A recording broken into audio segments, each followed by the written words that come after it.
Good evening and welcome to the worldofmoney.org.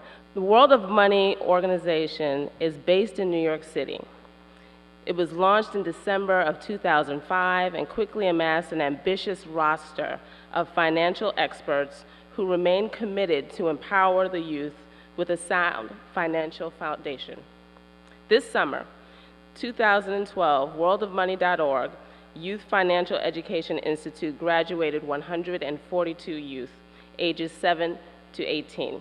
We teach children beginning at age 7 to 18 that they must not become passive participants in their financial future, nor shall they become passive participants in the electoral or the political process. And now more than ever, and even not just including the 2012 presidential election, but even afterwards, we must wake up. They want eyeballs, okay? Television wants eyeballs. That's how they call viewers. They want them looking at this. So what is it we're going to do? I've been speaking recently about the sexploitation of the news, and you see women now in sleeveless dresses.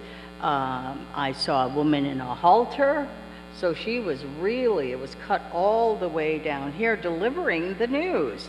They are asking women to wear sweaters, tight-fitting sweaters, and that is very depressing to me. But it's like, and they want glamorous people. It doesn't matter. Someone like me that had all these credentials, I got old, so it was time to get younger people, cheaper people, as they try to go after a younger audience. But it hasn't worked because older people are the ones that watch the news.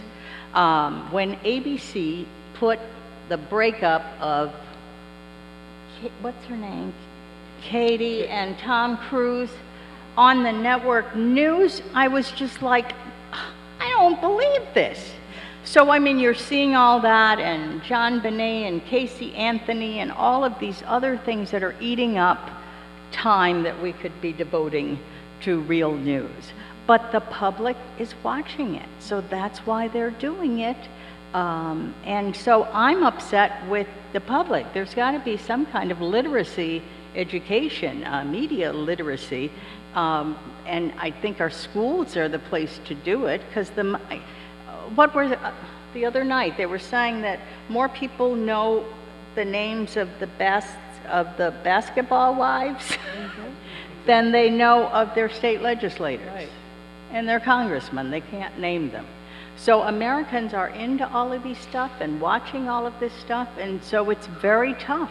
It's very tough to put on a serious. Absolutely. Can I just add to that? Actually, One United Bank has been in the news on many occasions. And when I read articles about the bank, it is totally unrecognizable from the institution that I run. Totally. Like, I read it and I'm just like, who are they talking about? And so it really, from a media perspective, it really is important that we understand that media, whatever media it is, has a value system. They have a point of view. They are not communicating news. They're communicating a message that is consistent with their point of view. And so it is so important for us as a community to have our own media. It is so important that we have our own message, our own way of communicating to ourselves. Well, wait a minute, there's BET. That's what I was about to say. Thank you for BET that got rid of their news division.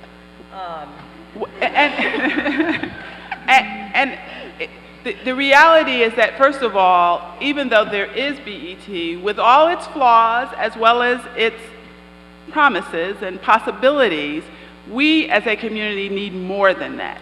We need the written news. We don't need just the television news. We need our newspapers.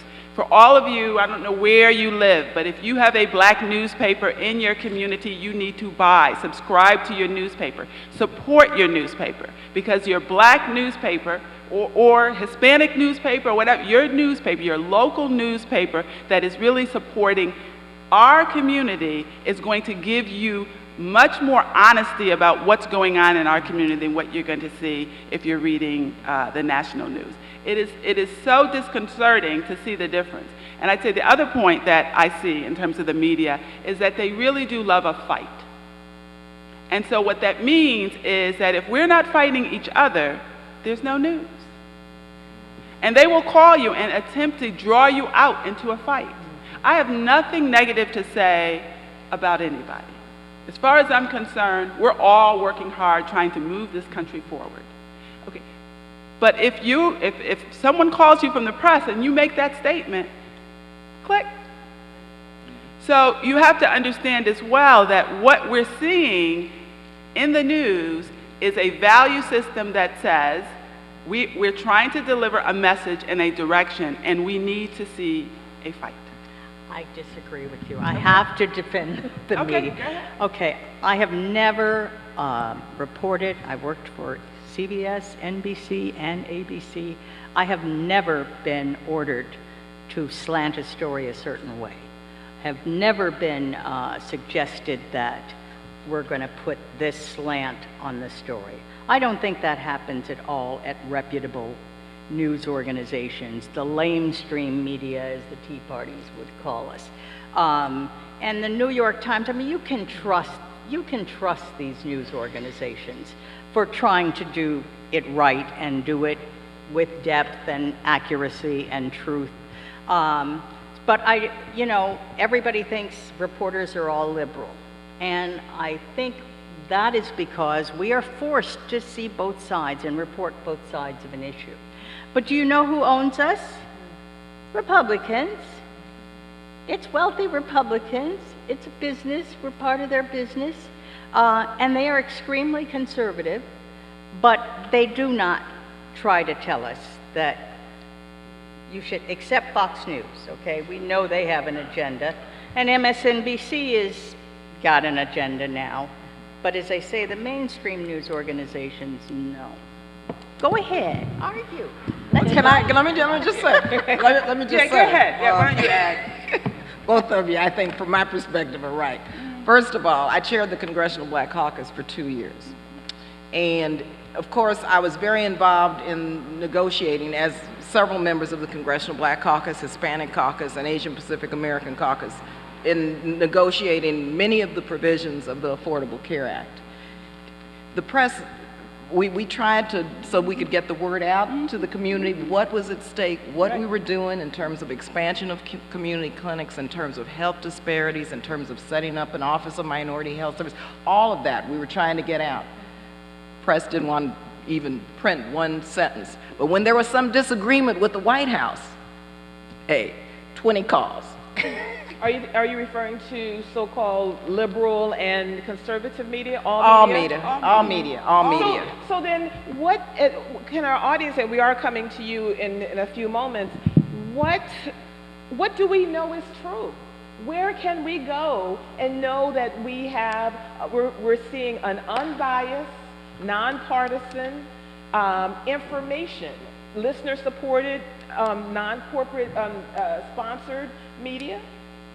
I would like to say that you need to read more than one source. Mm-hmm. You have got to read the newspapers. You have got to watch PBS. You have got to look online. You got to Google stuff. Only then, I mean, nobody's going to give you, you're going to have to make up your own mind and do some research instead of it's being spoon-fed to you and here's the news. Check out what the other people are saying. Amy, where do you go? I'm beginning to wonder whether or not television, magazines, newspapers are really mainstream media.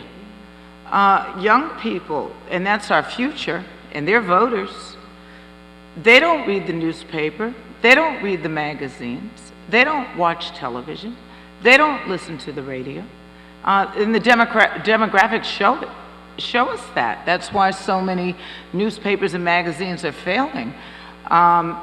It's the electronic age, and that is to President Obama's credit that he really waged the first electronic campaign of the other candidates. I probably do receive, maybe too many, but I receive at least 10 emails a day. Now, that does have maybe a disproportionate negative effect on our people that may not all be online.